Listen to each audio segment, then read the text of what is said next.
senior high school program will walk us through the Matatag education agenda. I believe some of our teachers here will be treated the first time to hear officially what Matatag agenda is all about. Of course, we read that in social media, we heard it about over the radio, we saw or see Matatag agenda on TV, but this time we will have Sir Donio to discuss to us the education, Matatag education agenda.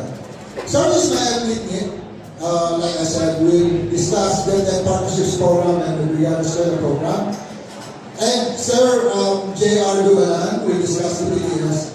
And then later we will have open forum. We'd like to ask the management if they have an extra mic we could use later for the open forum. And then, Ma'am Irma Dinasas taking the role of OIC Sports Division Superintendent will will discuss the theme as our keynote speaker and this personal speaker as well. And then in the afternoon we'll have the awarding ceremonies and short messages from our partners. And we will ask a surprise a school Brigada Eskwela coordinator to say a message for behalf of the Brigada Eskwela coordinators. Then in the afternoon, we'll have Melody Mabilo, our OIC in the SJOD, to have a closing remarks. And then this afternoon, again, we will have community singing. So, before we give you sharing favor, we'd like to go back from last year, we have shared this. Why the Association of School Brigada Eskwela Coordinators of SEO Samanlani, or aspects. When we were organized in 2021 and registered with SEC in 2022. And mind you, ladies and gentlemen, Aspects is the only organized and SEC registered Association of Schools Brigada Eskwela Coordinators in the Philippines. That's something to celebrate. Sir Mael, Sir Jojo, you can confirm this, no? Wala pa tayo na organized. And we were organized to support the partnership initiatives of schools. Sir, Ma'am Sheryl will tell us ano itong mga support na ito later on. And then, we also support these schools. Some of a few schools have been recipients of the support of Aspects. And then we serve as conduit for the schools. Ganito kasi, the schools or the school heads are not, we are not really prohibited to receive money because we do not have receipt. So, gano'n natin, we make Aspects as the conduit. So, if you have remittances from abroad, for example, and you need to issue receipt, you can always go to your Aspects. Because we have opened a bank account with Land Bank of the Philippines, Alabel branch. See? So, later on, we will reorganize because these young people here, who are the leaders of Aspects, will say goodbye as well. So we will transfer the responsibility to whoever will become Brigada Eskwela coordinators. So we will elect the new set of officers. And they're according to Amrut, she wants the school heads to lead the Brigada Eskwela coordinatorship. So yun. So we will, in June, we will elect the new set of officers and we will call a meeting for the organizational meeting. So, yes, merong pera aspects which we are using for various programs. Well, we will have our financial report later, but not now. Hindi natin na kaya na. So, mga accomplishment report naman na tayo. So, this chapter, we would like to survive with your kind indulgence. I will call Ma'am Sherry to continue this presentation.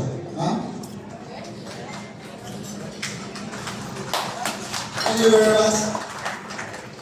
Thank you so much, sir. Before I will start my presentation, gusto ko i-check ang vibes ng bawat isa. Maaari ba pabitin natin ang parang balikan ng ating katabi at sabihin ko naman, proud ako sa iyo, partner. Salamat!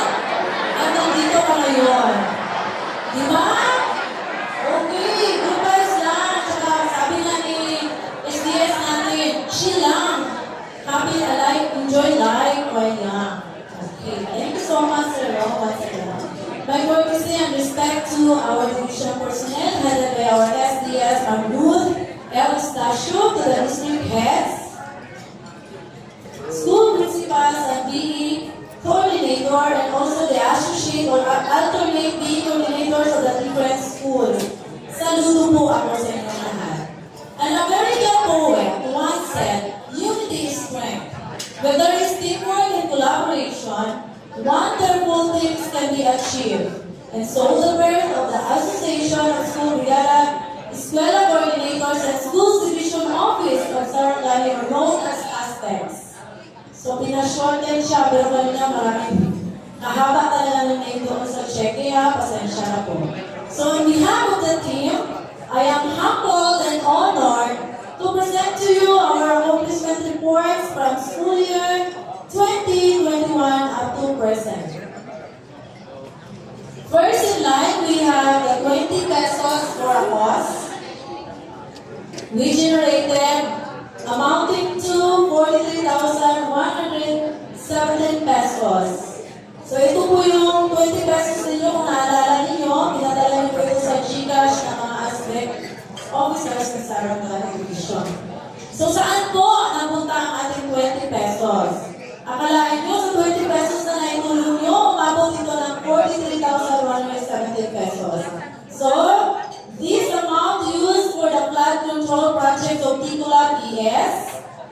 Nandito po ba ang Ticolab natin? Kaway-kaway naman dyan? Okay. And Perit, Tech Central Integrated School. Ito yung time na binaha ang school nila at ang dami po at laki po ng dami. So, nagbigay po tayo ng cash assistance po doon. And also, ginamit po for tech registration of the aspects as part of the requirements also sa association. Nagbigay din tayo ng donation to Malaya ES 2022 dahil doon po ginanap ang regional BE Kick-Off Ministerial South Cotabato. Next is the financial support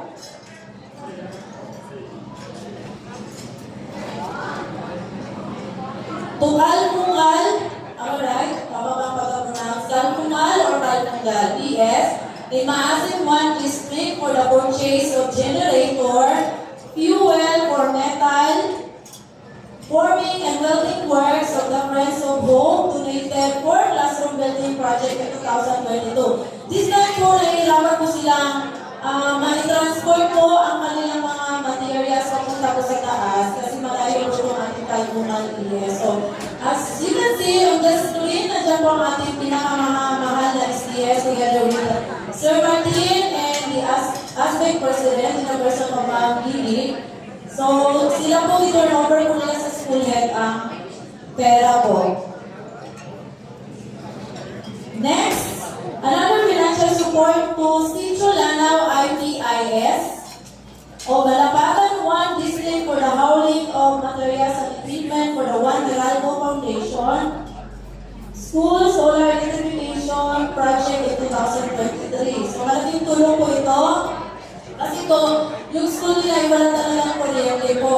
As you can see, nandiyan po, nagpapasalamat po ang ating school head ng Sitio Lanao, the person of Sir Junjun Tanungan. Nandiyan na po at nakalagay dyan na 3 Sarangani schools may na po. Next, we have also the financial support to Olo Latian IS under Alawen 4 District under the leadership of Ma'am Ivan Campos. Nandito po si Ma'am Ivan. Okay, so nabigay po tayo ng tulong doon po upang mapahati ang mga materyales. For the Solar Release Foundation, sponsor school solarization project in January this year na po, 2024. We also supported the 2023 Brigada Escuela Regional Kick-Off at Yunang National Land for District on August 11, 2024. Naging committees po ang inyong lingkod. Nandun po kami. At ang ating recipient po nito ay ang Batutuling. Tama po ba tayo? Batutuling ES po under the leadership of Sir Bisana. Ay August 11, 2023 pala ito. So, mali naman sa screen. And of course, hindi rin makakalimutan ang ating mga atleta ng bayan. Proud to say na nasupport din po kami doon, amounting to 12,000 pesos po, bound baseball athletes in their preparations in Tagum City. So, nabigyan din tayo ng tulong doon. We also co-organized the Brigada Escuela Forum on May 29, 2023 at ngayon po din ang forum. And last but not the least, we are also facilitated the dollar remittances for Latinan IS from US-based education partners and stakeholders. Kasi po, nahihirapan si Sir Harjulan sa Lutan na mapasok yung donation from abroad. So, ang tamang process po is naladaan kay DepEd. So, ang aspect is SEC-registered po tayo at naka-open po tayo ng account sa Lamba. So, dito tumadaan po sa aspects ng account nila. So, ito na po, natanggap na ng ating Latinan IS school head ang sponsor from US because sana all na lang preserve. Dami donation from, parang ilan na ito, Sir Martin? Twice. If I'm not mistaken. Okay, po. So, para tatlong beses na po ito. Grabe, no? Ang support ni Sir. And recently po, nag-visit din po ang kanilang sponsor sa ating division office po. Wala ba kayong mga kakoy dyan? Alam mo naman.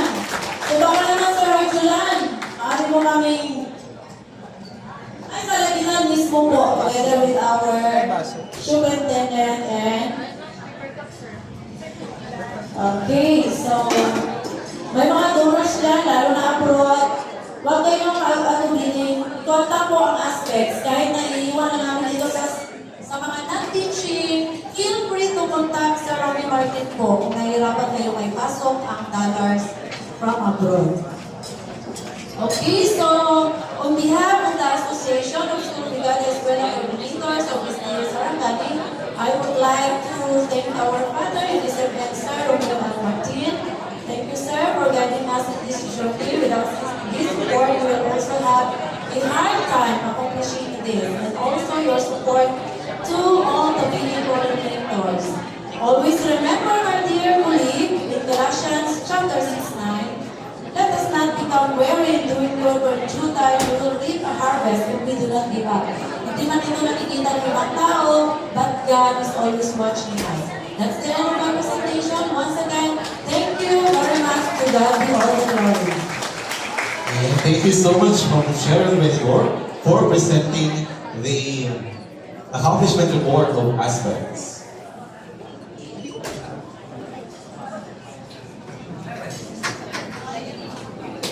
And now, at this point of juncture, to discuss the Matatag Education Agenda, please help me welcome our Education Supervisor for Senior High School Program, Mr. Mario S. Tonio. A round of applause, please.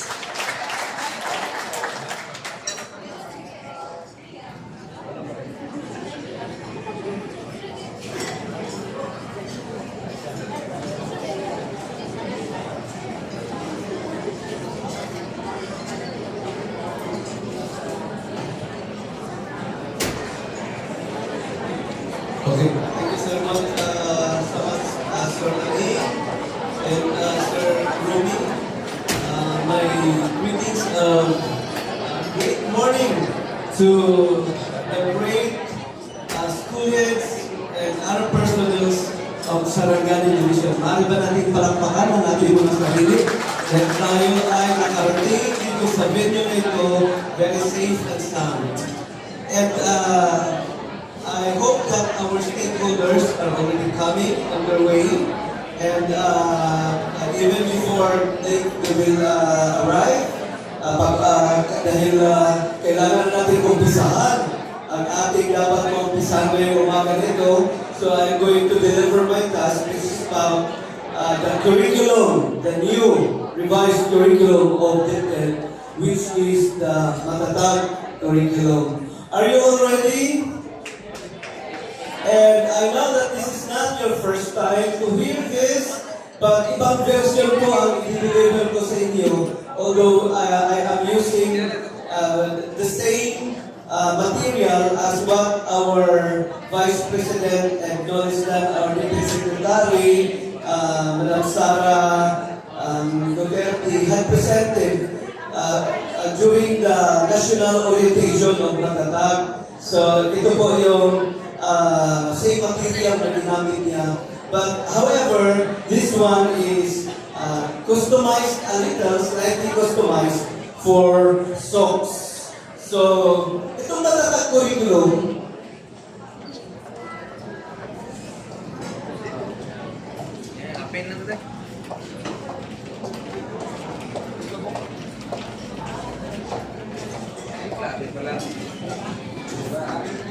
hindi, kung matandog sila ng medyo may challenge. Okay, in one of my speaking engagements together with you in one of our division Mancom, you heard me talking about the curriculum because first and foremost, I am from the CID or the Curriculum Implementation Division, and our task is also to share what we are doing in the very important division of Sarangani, SDO Sarangani. So nakita niyo, narinig niyo noon na ang curriculum ay kagalingan lang siya or galing lang siya doon sa isang napakasimpleng salita na daan na sa Latin ay correre. Na ibig sabihin, ang curriculum natin ng ating DepEd ay parang daan lang siya na dinadaanan ng ating mga kabataan while they are on their way to their educational journey starting off from K up to grade 12 because we are talking about basic education curriculum in our Department of Education. Now, as you can see, every now and then, there are revisions of our curriculum. Bakit kaya nire-revise ang curriculum? Maybe that's one of the few questions you have in mind. Kung bakit naririnig niyo yung dati meron tayong iba't ibang curriculum as far as we knew, as far as we became part of the DepEd of the Philippines. So, ito pala ang dahilan kung bakit nire-revise ang curriculum. Kasi hindi na dapat natin ituro ang mga naturo na natin sa panahon natin. So iba pala yung ang nalalaman natin noon, ang mga competencies natin noong tayo ay nag-aaral pa, hindi dapat ituturo sa mga ibang henerasyon. Hindi naman ibig sabihin na lahat ay i-delete. Iba po yung sinasabi natin na palitan kaysa sa baguhin. Di ba? Pag binago mo, that's part of that innovation, the research and innovation process of every organization. Meron tayong R&D. Pero, pag sinabi mong palitan, iba yun. Iba yun, di ba? No?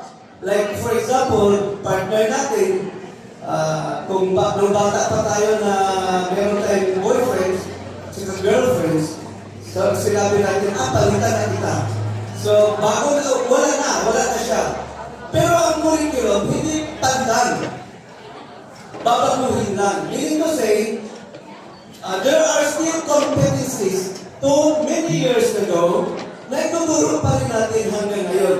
So hindi siya totally deleted ang isang curriculum, binago lang. There is such an innovation, that word innovation, as a result of the research and innovation process or research and development process. Ganyan po siya. Kaya matatag curriculum is just a result of the R&D and the consultations and the process of adjusting and making each curriculum timely and relevant. Take note of the word timely and relevant. Relevant, timely because tapos na-implement na natin ang buong buo at tapos na yung kanyang term. Sa ngayon, ang term ng isang curriculum ay 12 years.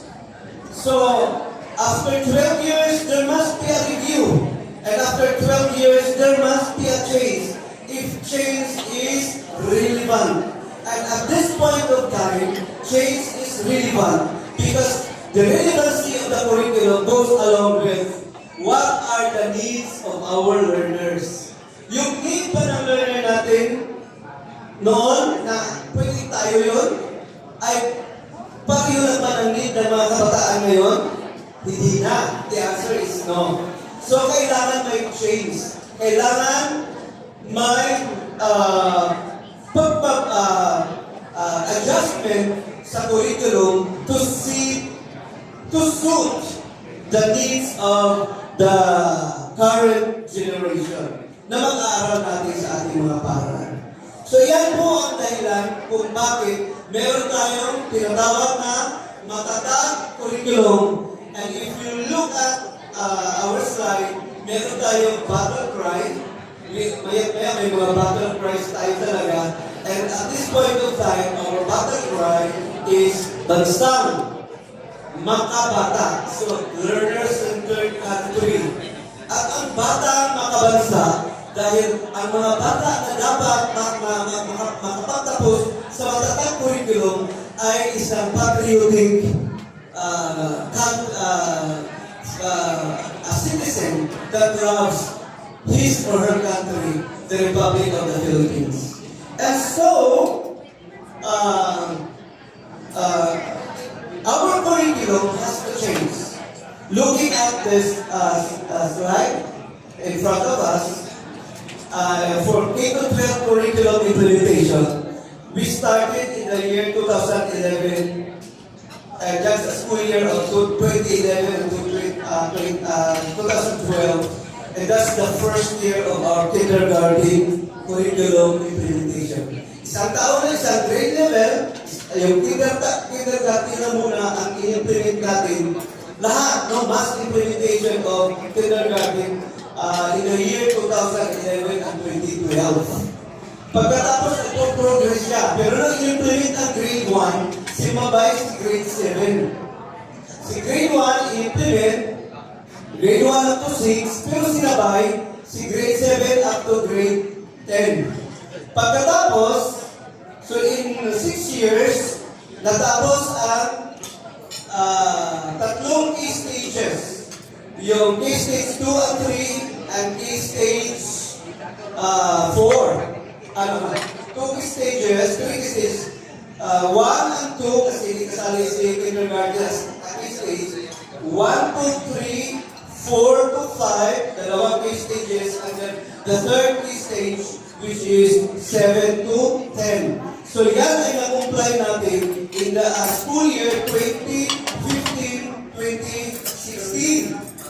And prior to that, inumpisahan na rin natin ang pilot ng senior high school.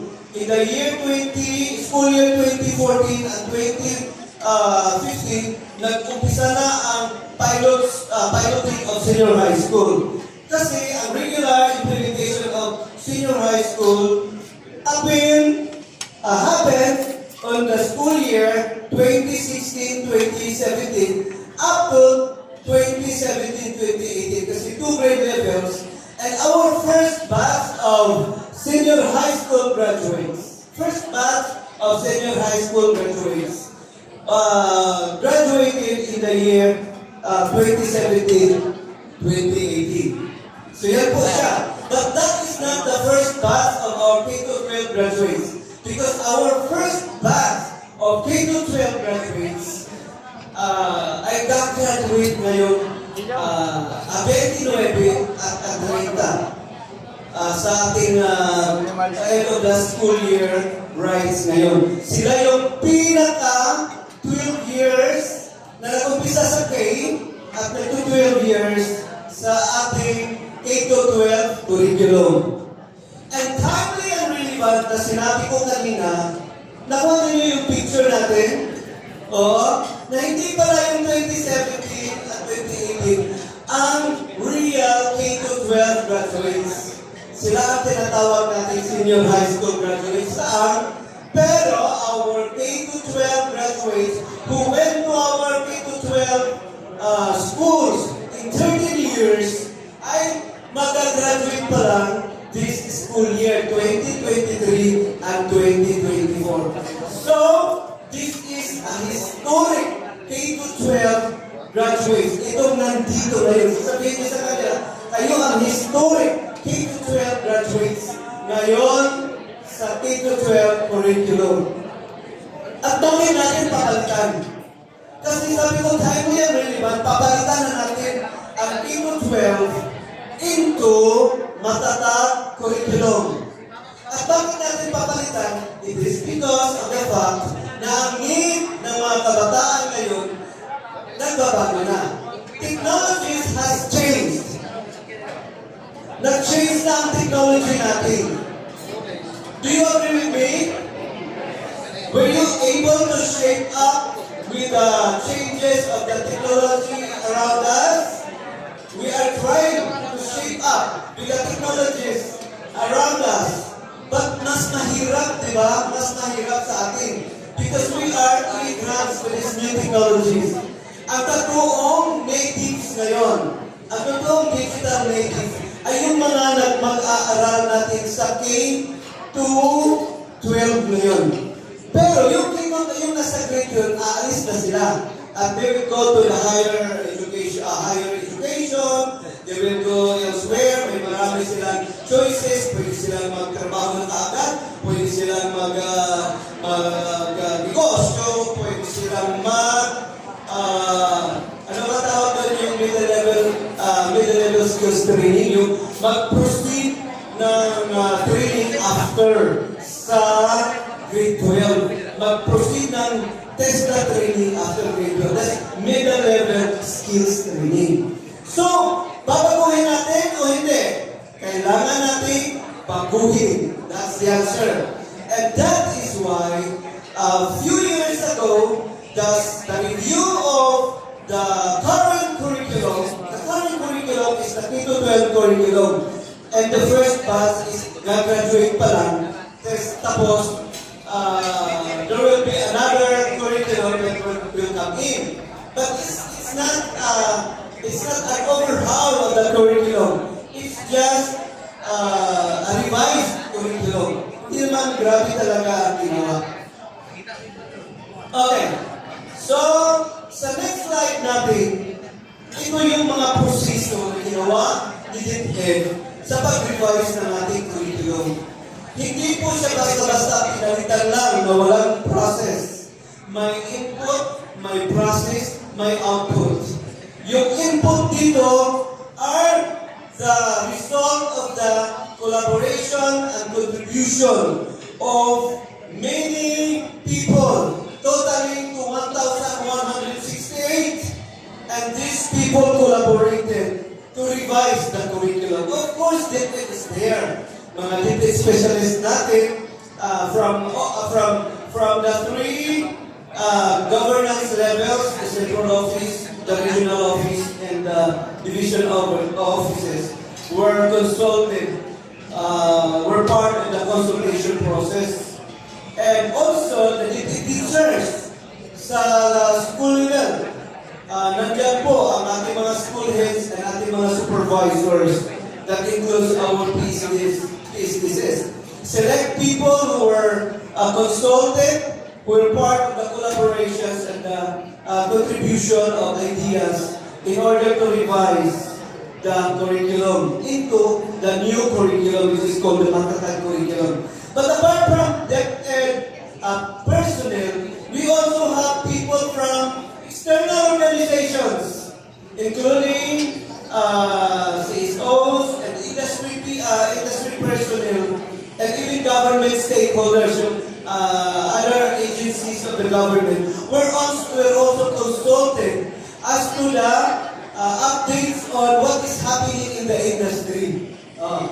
And of course, our private schools were also there, and other private organizations. And we also tapped, the number is 7 because mahal ito, the international experts. Hindi basta-basta, hindi naging madali ang ang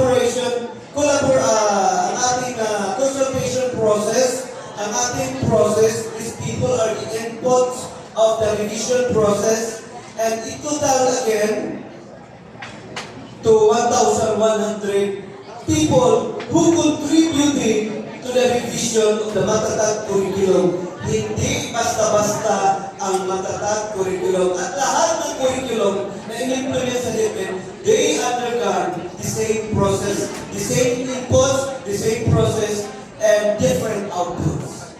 Of course. The outputs of the consultation, which is a curriculum, the raw output of the curriculum.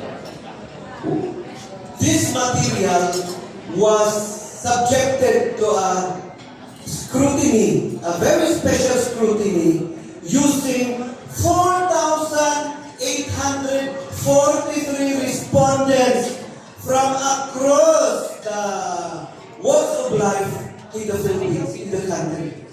That happened in April 19 to May 13, 2023, consisting of students, teachers, public and private school owners, and government agencies, private organizations, and NGOs.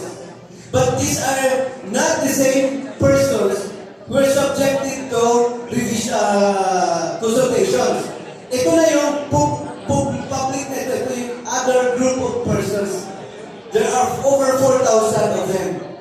And they said, and the result was a whopping 96% approval, public approval of the Matatag curriculum. Hindi basta-basta ang dinaanan. Pero nagkaroon siya ng 96% public approval. And the top 3 comments or remarks of these 4,843 respondents are summarized into 3.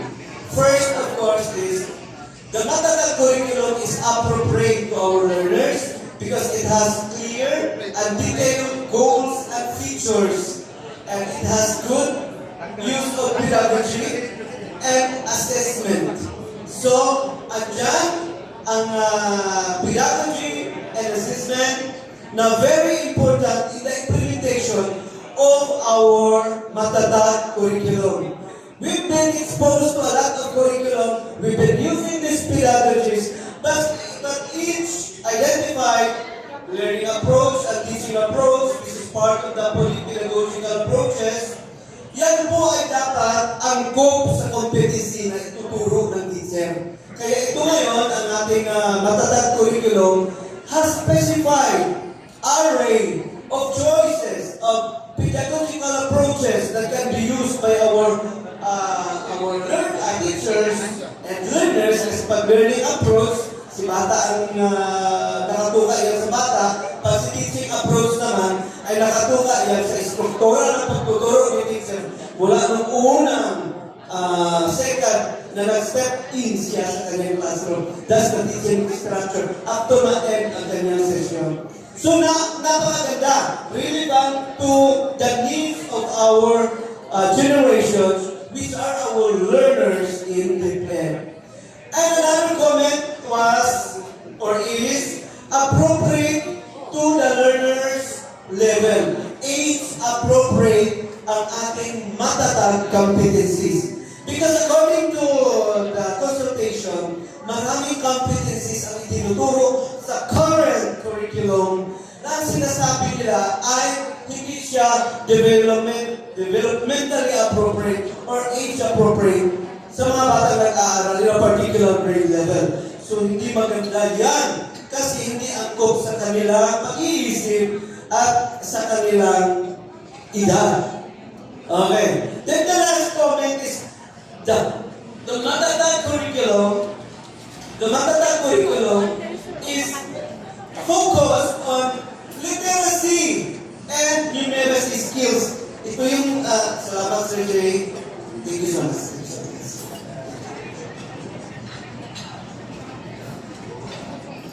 Yung ating problema ay reading at yung numeracy ng bata. So literacy and numeracy skills.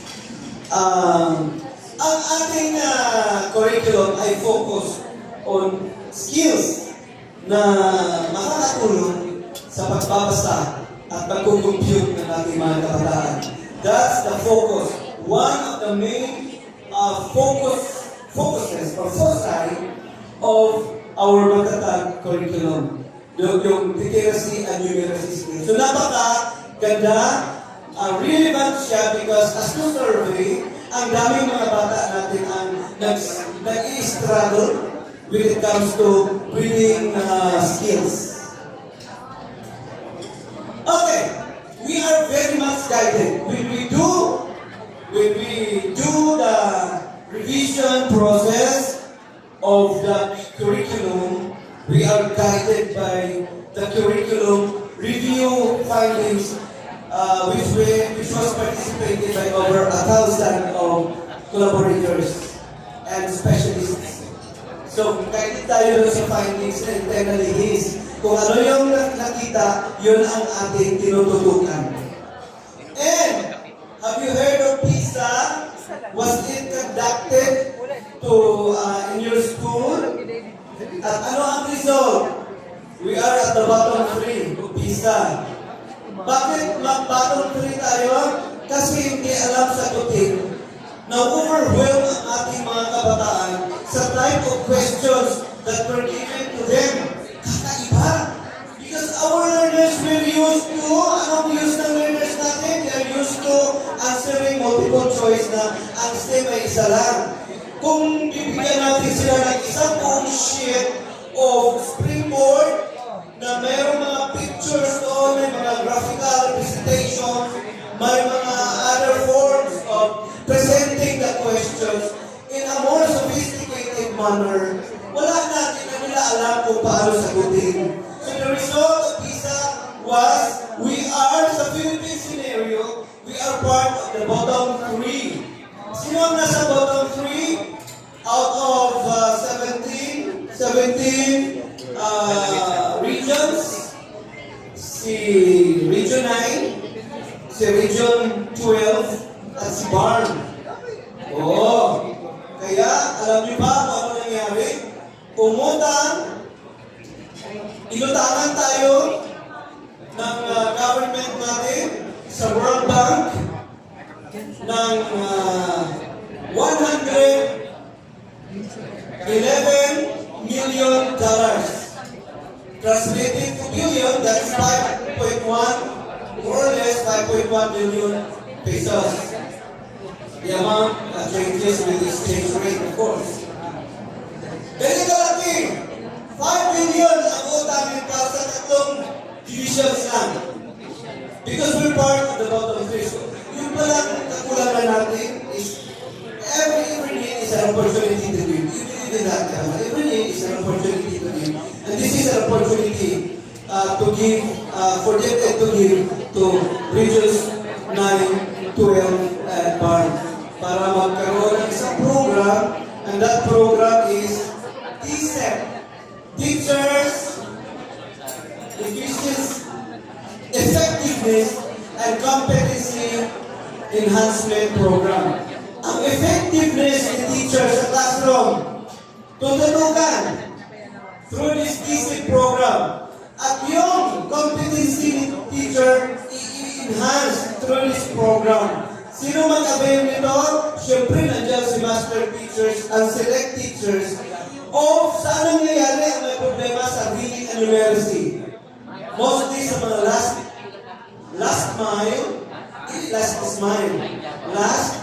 mile schools. Ito yung mga nangangailangan ng TC program.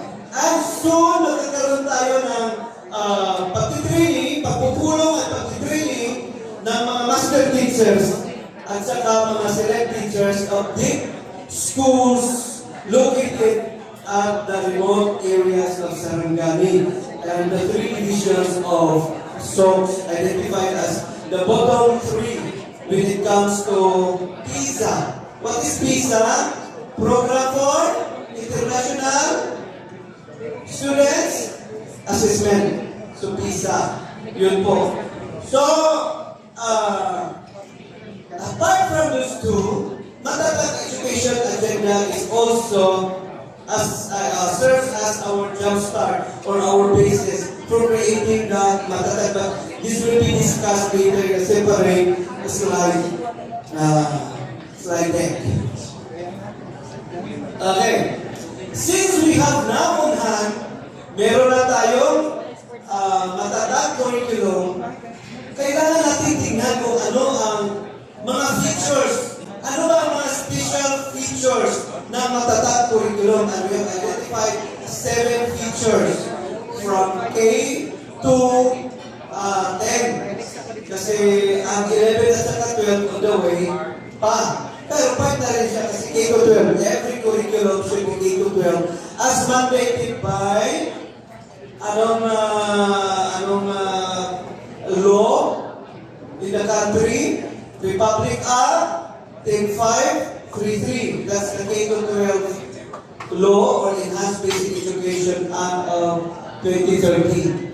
So, I will discuss this one by one, pero basahin ko na lang. The first feature is Matatag focuses on foundational skills. Yung skills na dapat nandun sa kindergarten at sa key stage 1. Doon sa formative years na nangyayari ng bata, ngayon talaga ang dapat nilang matutunan ay dapat matutunan sa Matatag curriculum. Diba sa ibang bansa, narinig ninyo na una ng tinuturo ay GMRC, Values Education. Values Education and then followed by GMRC. Yun po ang nandito kayo sa akin. Decongested curriculum. Kasi sabi nila, noong kapanahonan, ilang beses na natin narinig itong decongestion of curriculum. But every time that the curriculum is decongested, feeling natin lalo tayo nabibilautan. So it's not a real decongestion kasi siguro yung mga gumagawa, nagkikigil. Mahalaga ito, i-retain natin ito. At dagdagan natin sa kulang ito. So dahil sa marami ang na-retain, at marami yung naidagdag, lalo na bibilautan ng ating mga learners. At tayo nagtuturo gano'n din. And then, coupled with congested curriculum coupled with overlapping activities ng DepEd. Ang dami natin i-implement na program. So, lalo, nabibilaon ka ng ating teaching learning process. Lalo na i-pair kung na-teacher ang ating teaching learning process. Kaya, ito si Matatag is the real decongested curriculum because from 11,000 ba yun? 10,000 competencies, binabaan niya ng napakaliit. Napakaliit na lang ngayon. Malalaman natin yan later.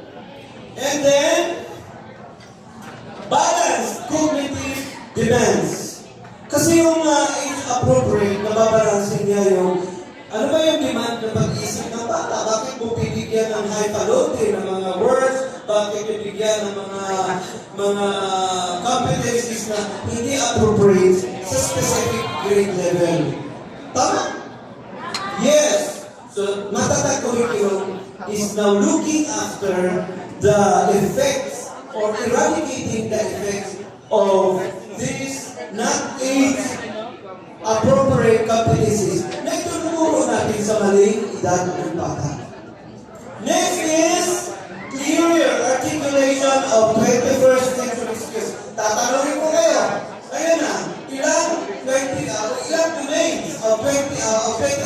century skills ang nandiyan sa curriculum natin. Even in order number 21 series of 2019, the K-12 policies natin, hindi pa naman ginagawa as of today. Ilan ang nakapaloob doon na domains of 21st century skills? Give me a hand. Is it 2? Is it 3? Is it 5? Hindi, hindi ko binanggit ang sagot. It's 4. 4. Okay, malalaman natin yung mga. Okay. Yung 4 na 21st century skills should be taught to our learners. Hindi mo necessarily na ituturo, pero sa process ng pagtuturo na dinidevelop ang ating 21st century skills. Pwede ba? Sino mag-agree sa akin na hindi dapat kailangan ituro sa 21st century skills? Pwede siyang malalaman at saka mapapractice ng mga kabataan natin sa proseso ng pagtuturo, sa teaching approach at saka sa ating learning approach. Pagbabalik kayo sa classroom, ang tandaan nyo ay dalawa lang. Pag sinabi natin pedagogical approaches, strategies, ano pa man yung mga directors na ginagamit ninyo, na alam ninyo, dalawa lang ang dapat isipin ninyo. Pagpasok ni teacher, ano ba ang teaching approach niya?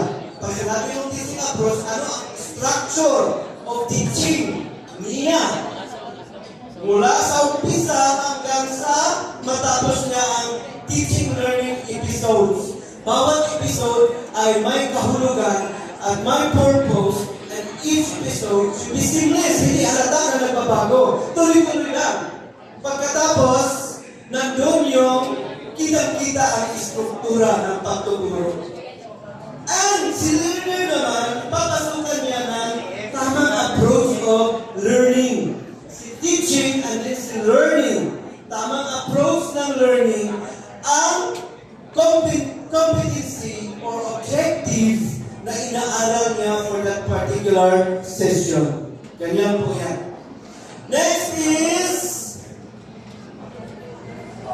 reduce learning areas. May mga nawala. May mga dinagdag, pero mas marami ang nawala. Part of the decongestion process or action. Next is intensified values education and strengthened peace education. Ito yung pinakatamang sequence, mga kaibigan. Values education first, bago si GMRC, and then the result of that is peace, yung being a peace-loving citizen. Bakit mauna si values education? Dahil ito yung pag-aaral ng mga values. Bakit nahuli? Bakit sa sequencing? Si values inauna, saka si GMRC. Sabi ba? Values education and GMRC are two different things. Sabihin ko na yun, kasi pag-usapan na natin ito ay kung mawala. Si values education, ito yung the act of learning the values. But what about the act of showing the values and executing the learned values? Yun ang good manners and right conduct. Kaya tandaan nyo yan. Noon, ang ating inaaralan. Nakikita ninyo, ang bata kasi need guidance. Kahit sa values education. Natutunan nila ang values education. Correct? Pero naipapakita na nila. Tapos, meron pa tayong fact dito. I do not know if we can correct this. And I do not know if this is still happening. Kasi pag medyo ang values ay pinapahuli natin. Nasa last period sa values education. Pagkatapos, nandun din yung, I do not know if may mga urgent meetings pa rin tayong kinukul. Tapos, namamarginalize ang pagtuturo natin ng values education. Maraming, I do not know. I'm not sure of this. But somehow, it can happen to a lot of schools na hindi sana dapat mangyari. Namamarginalize ang isang learning area na kasing halaga ng values education at saka GMRC. Hindi dapat lahat ng mga competencies na yan ay pinag-usapan at meron siyang connection sa lahat ng learning areas because we plan, we implement the integrated ways. Ganyan po. So sana walang ganyan. Lalo na yung, hindi mahalaga ito kasi non-academic ito. Ipahuli na lang natin ito. Ano ba ang dalawang non-academic subjects meron kayo? Sino makasagot sa inyo? Dalawa lang. Si MAPI at saka si TDM, IPO. Ganyan siya. Sila yung mga non-academic. The rest are considered academic subjects. Dalawa lang. MAPI and the EPP, the TDM. But do you think na dapat i-marginalize natin itong dalawa? Hindi. Kasi part ito sa pagiging makatansa ng bata. Pero pag-usapan natin yung word makatansa dito. Okay. On a par with international standards. Of course, may international experts tayo in different fields na kinukonsult. And these international experts are also are more concerned on the international standards that must be incorporated, integrated into the matatag curriculum that we are about to implement. These are the foundational skills that I was talking about. And for the current curriculum, the K-12 curriculum, na ang totoong K-12 graduates ay mangyayari na yung buwan na ito ay 7 ang kanilang foundational skills. Starting off with mother tongue, na itinuturo as subject. Yung mother tongue na itinuturo as subject, mali po talaga yun because that was not the result of the study of the mother tongue. Nagigigilan sila na kailangan ituro. So, English ng bata, di ba? English ng bata. Nag-learn sila o language ng bata, zero sila sa test. Mother tongue should be taught as a medium of instruction. Filipino ang English, ginawang isa. Kasi pareho naman ang focus nila. I-translate it lang, kumbaga. At saka meron namang hindi translated actually. Pero these are actually the practice of English and the practice of Filipino as language area. So nagiging skill ang language dito as one, both Filipino and English. Of course, hindi po i-pair sa mathematics because mathematics is an independent learning area. So nandiyan sa mathematics. Pero looking at araling panlipunan, MAPI, yung dalawa ginawang makabansa. So, bansa, makabata, at batang, makabata. Batang, makabansa. Oh. Wag na lang yung batang makabata kasi ako, teenage marriage, ano pa yung nangyayari. You know with that because we encourage them. Sabihin nyo sa mga bata ninyo, ha? Unahin ang paghihirap bago ang pagkasarap. Ang pag-aaral ay paghihirap. Pero pag nag-aaral ka, hirap na hirap ka to college. Hanggang na mag-apply ka, hirap na hirap. Rat race. Rat race application na yan, lalo na sa libre. Si elementary, walang item. We're just banking on kung sino yung mawala sa libre in so many ways. Mawala dahil may mental, mawala dahil may nangyari. Kaya nawala. So yun lang ang pinabak na mga pitas natin. Pero literal, zero talaga ang item ng net new extension position. Hopefully, let us pray na merong mga new extension position for this particular school year. So, ganyan po. So, sabihin nyo sa mga bata, unahin ang pagpapahirap bago magpapakasarap. Kasi pag hirap, sarap, may forever sa sarap. Sarap, hirap, may forever sa hirap. Ganyan lang ang buhay. Dalawa lang patutunguhan. Hirap o sarap. Dalawa lang choices nila. Oo. Kaya kung ano na advocate of skills. I'm advocate of investment ng mga bata natin sa time, money, and effort. Sinasabi ko rin sa kanila na ang ating K-12 ay para sa ating K-12, including matatag, ay para sa kanilang pagpapakasarap sa buhay. Kaya mag-aral sila, whatever decisions or for choice of career they will what they would want to endeavor in their older years. Pero lahat yan ay away from the poverty of life. Yung financial poverty and other types of poverty ng buhay. So lagi kong sinasabi sa mga batang nag-i-immerse na nadadat lang po. Kasi tayo, hindi tayo nakakalat, hindi kayo nakakalat sa lahat ng mga immersion activities ng mga bata. Okay, makabansa. Dapat makabansa ang bata. Pag-uusapan din natin ang makabansa. And lastly, itong panglima, kasi from 7 to 5 na lang tayo, when it comes to foundational skills, lalangin nyo, ito yung mga foundational skills natin. GMRC. You've been complaining na ang babastos na ng hindi nakakita nila,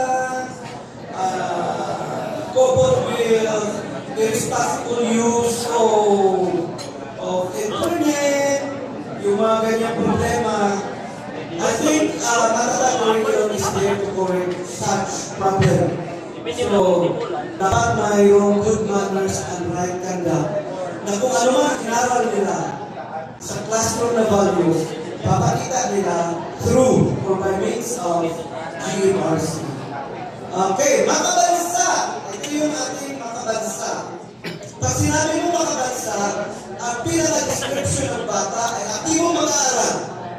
Active means hindi lang yung ibig sabihin na active physically na while the teacher is teaching, napakaingin ng bata, aktibo ang kanilang tinig. Hindi po yan ibig sabihin. Sinabi mong active ang bata, sila po ay may kagalingan sa mga katawan. So, bali smart sila. At meron din silang kagalingan sa environmental issues and competencies that revolves around the community and the society.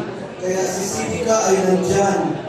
At aktibo din siya dahil nire-respeto, he is proud of the culture and arts of the, sabihin na natin, tribo or group of ethnicity and the group of people na kung saan siya belong. So dapat proud siya sa sining at saka kultura niyan. At saka alam niya ang kasaysayan, no? Nakaalala ko yung tinanong kung ano yung gumorsa. Diba, no? Buti na lang, hindi niya sinagot na, ay, yun yata yung nagkukumpos ng kanta ni Pretty Aguilar na Magdalena, si Gumorsa. Naloko na. Hindi po dapat makalimutan ng bata ang kasaysayan ng bansa dahil kung ano tayo ngayon ay dahil sa mga tao nagbuwis ng kanilang panahon, nagbuwis ng kanilang pera, at nagbuwis ng abilidad at ang buhay nila mismo upang tayo ay magiging as independent as now and as a society, as a productive society right now.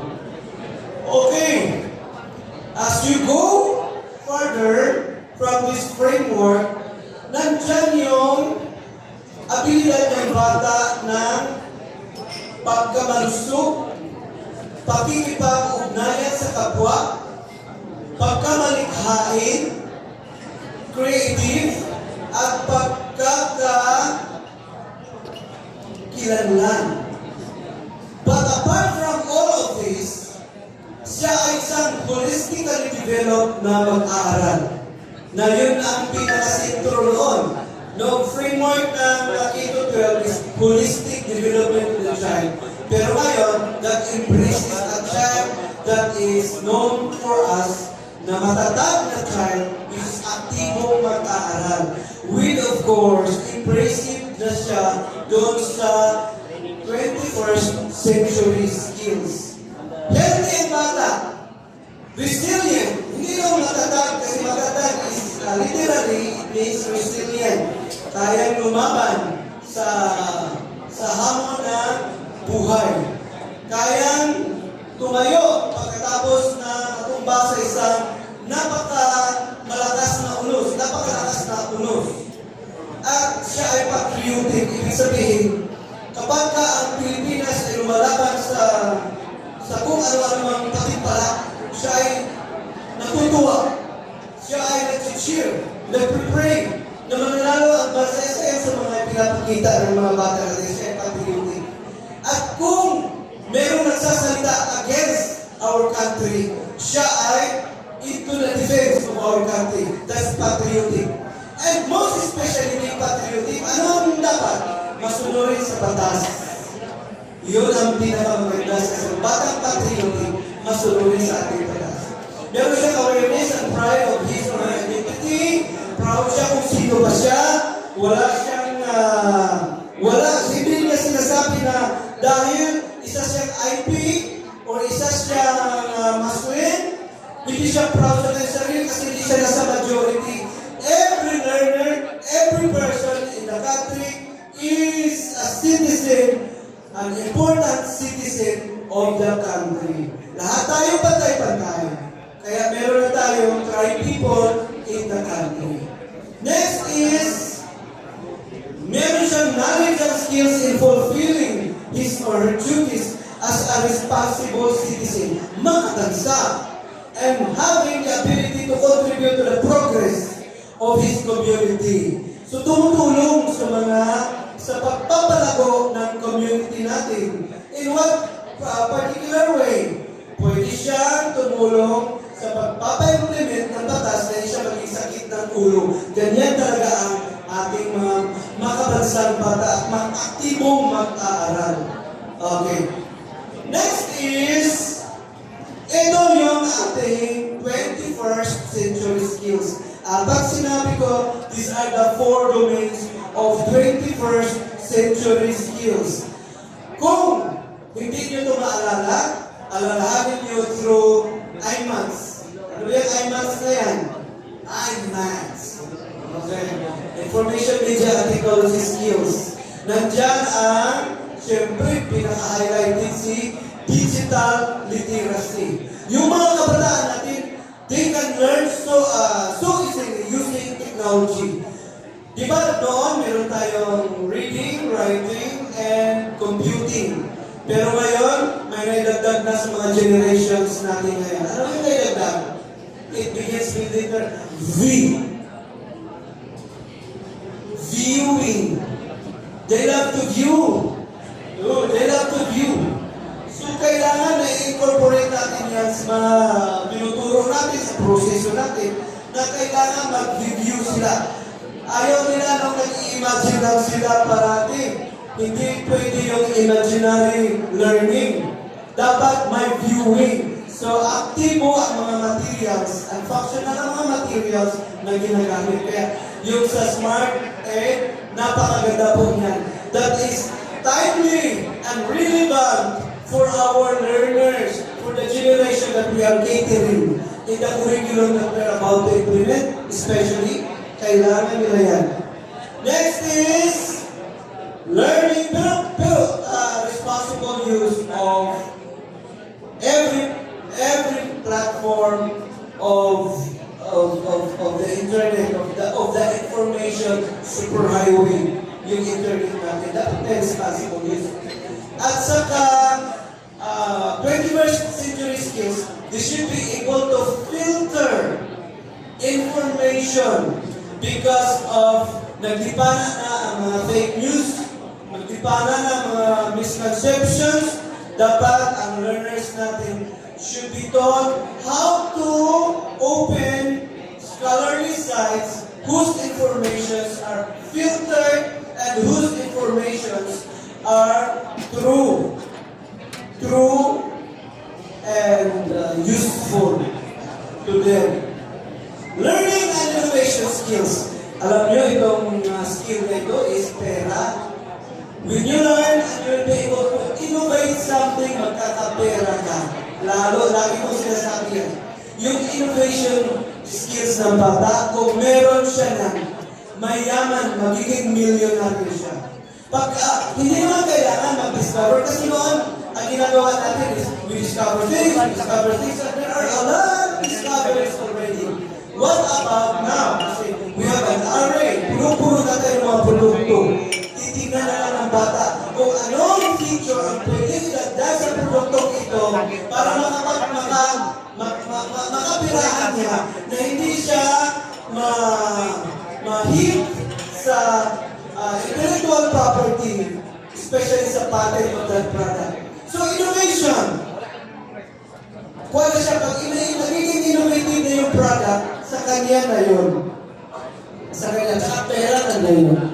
At sa manuwa natin kung meron siyang nakitang 3 innovation or 4 or 5 innovation na pwedeng saksak sa proyektong ito, huwag niyang i-release all at once. Kasi every time na i-release niya yung innovation na yung pera yun, million yun. Pagkatapos, pag medyo nag-tie down na kailangan i-innovate, kailangan magdagdag ng feature, dahil na yung feature. So, if meron siyang revenue na 1 million per innovation, alam niyo kung magkano kikitain niya in 5 years? Kung every year magkakaroon siya ng bagong release, bagong version ng produkto na yan, mayroon siya 5 million in 5 years. Ganyan pera ang learning and innovation skills. But it does not apply to products. Okay. It can be applied to services. It can be applied to any strategies na pwede natin gamitin. Learning and innovation skills. Okay. Communication skills.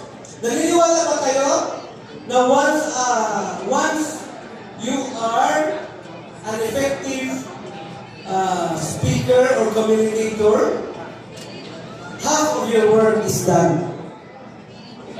Ganyan na, ganyan yan. If you are an effective communicator, half of your work is done. 50% na lang ang gagawin mo para ma-achieve mo yung goals mo.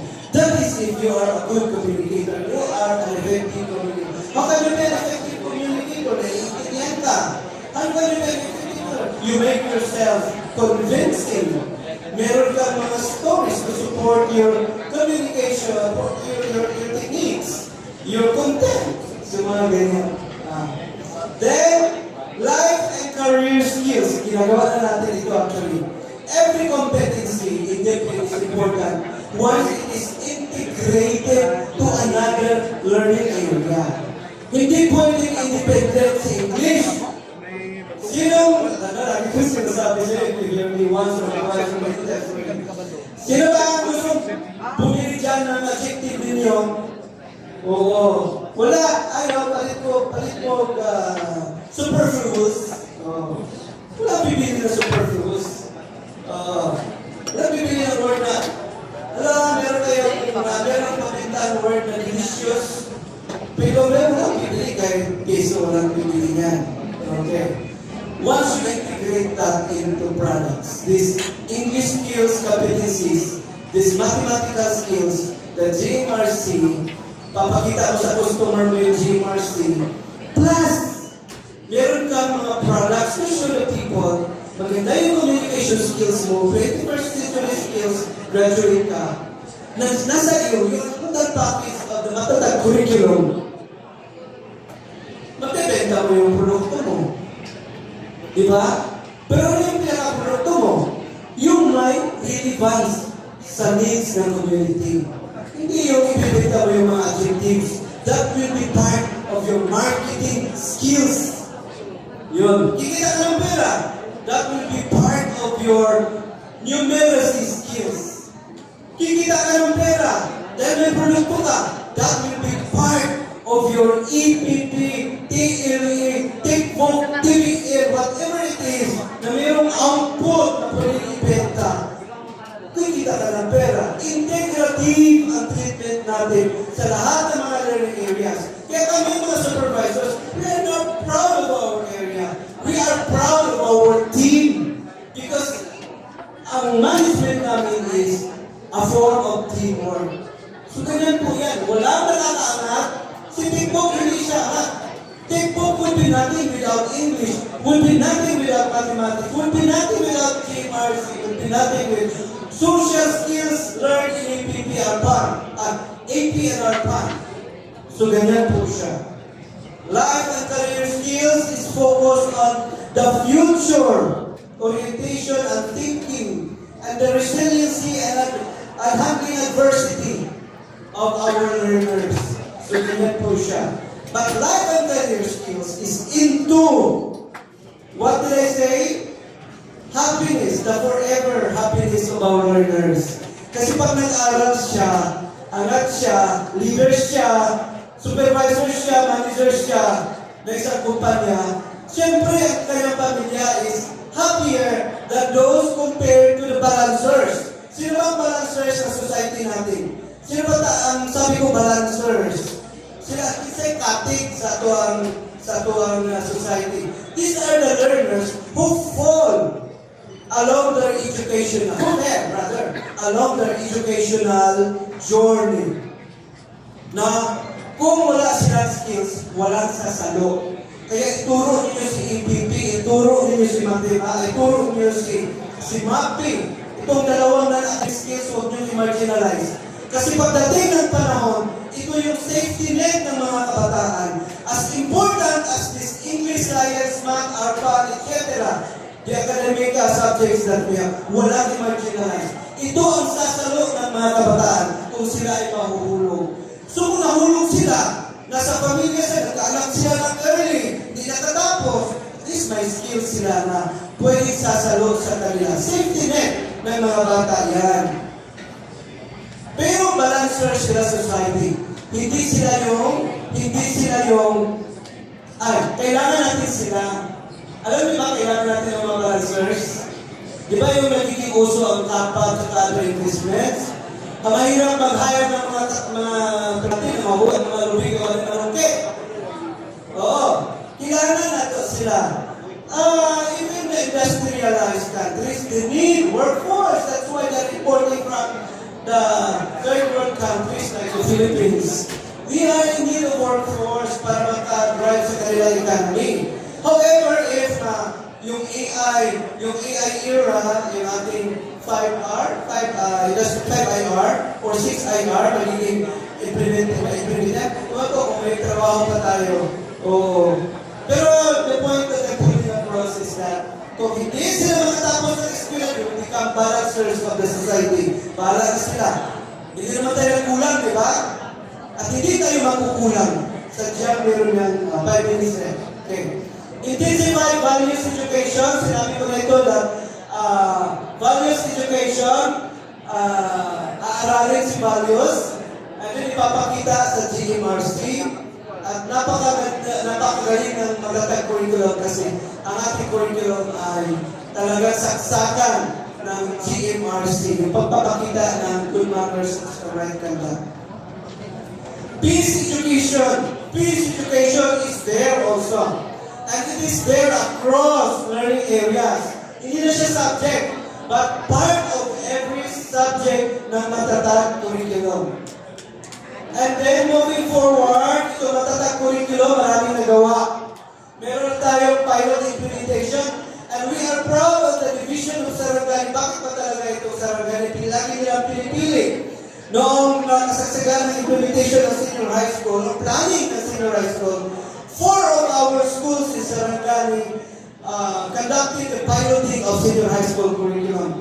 And for this matatag curriculum, still 4 of our different schools, 4 of our schools in Sarangani are now piloting matatag curriculum. We are very proud of that. And we have done capacity building of our learners. I was part of it. I was just last February, I was part of the SUS team, which attended, two of us from Sarangani Circle Children. We attended training in Manila about the downloading of the matatag curriculum because it shall be downloaded, tapos na ang regional, then division, ngayong first week of May, July, and then school-based na downloading will follow after the division training of tutors. Learning resources on the way. Hopefully, makukumply na nila kayo sa matatag curriculum ang mga pangangailangan ng mga learning resources ng kabataan. And they are into it. The BNR is meeting heaven and earth for these learning resources of learners because yun ang gagawin nila. Senior high school curriculum revision, on the way na rin at ang daming pagbabago. Ngayon, nakikita na natin ang mga joint memorandum circular na lahat ng strands ay mag-insito na. Oh, that's an overwhelming news. And then, stakeholder support. Andito po ang ating mga stakeholders.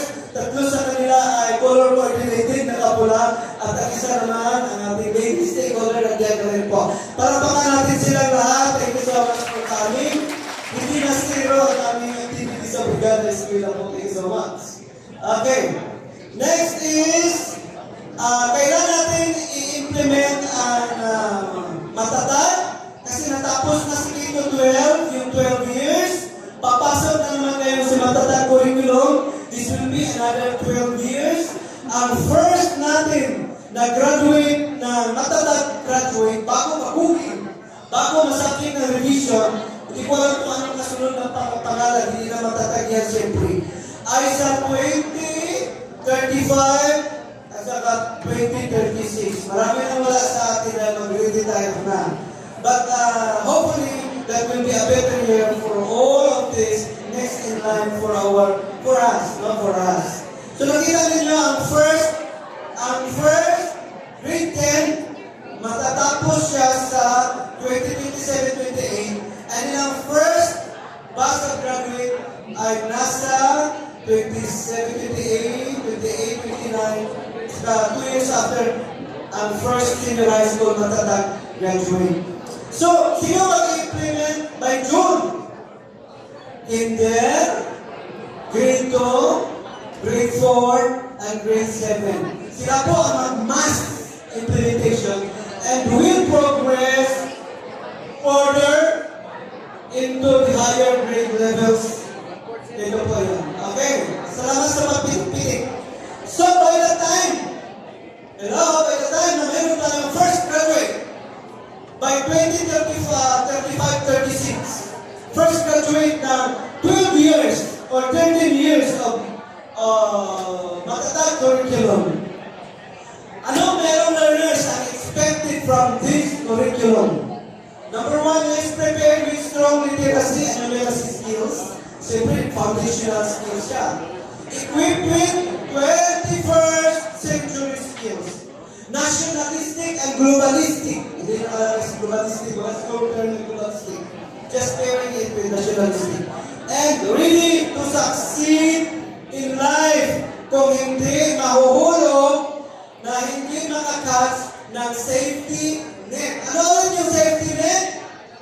Mga skills.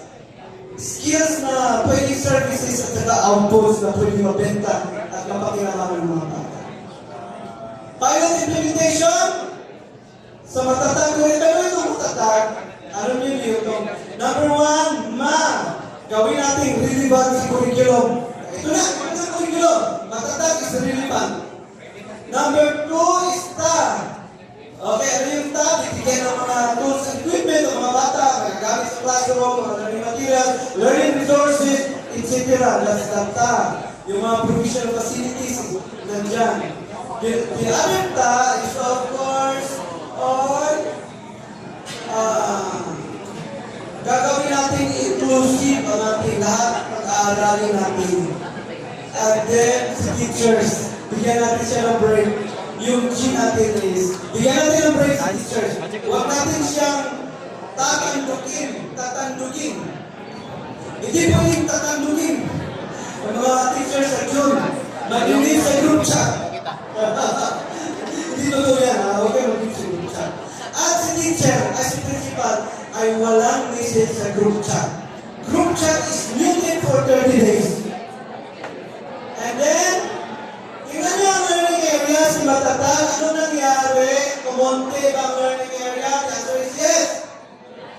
Kumonte ba ang number of minutes na turo from 50, binawasan ng 5 minutes? Yes. Ilang oras, ilang days a week? 5 days a week? Pero may mga procedure pa yan yung 5th day natin. Okay, ganyan po siya. So, hindi na mabigat, may 5 days na magtatala si teacher at mag-take a deep breath after niyang ginawa yung 45 minutes. Ang attention span ng bata natin, ilang minuto? 45 lang ang attention span according to experts. So, do not go beyond the attention span of our learners. hanggang sa may attention pa sila, tuturuan natin sila. And that's the end of it. 45 minutes for elementary and for high school. Sa junior high school, K2-3, Key Stage 3, kumunti din. Tingnan nyo, kumunti din siya. Pero, ilan na ang learning area? 1, 2, 3, 4, 5, 6, 7. Si homeroom guidance, yung may walang isa, di ba? May walang isa siya. Okay. Time moment. Instead of teaching it in 60 minutes, iwasan ng 5. And 4 times a week na lang siya. May pagbabago? Yes. Kaya time is up. I've done my part. Thank you so much. Pag-usan ako ng maraming sigot. Kaya nag-iinit dito. Thank you so much. And God bless us all in our implementation of the Matatag curriculum. I hope you're happy and you should be happy. Stay happy always. Thank you.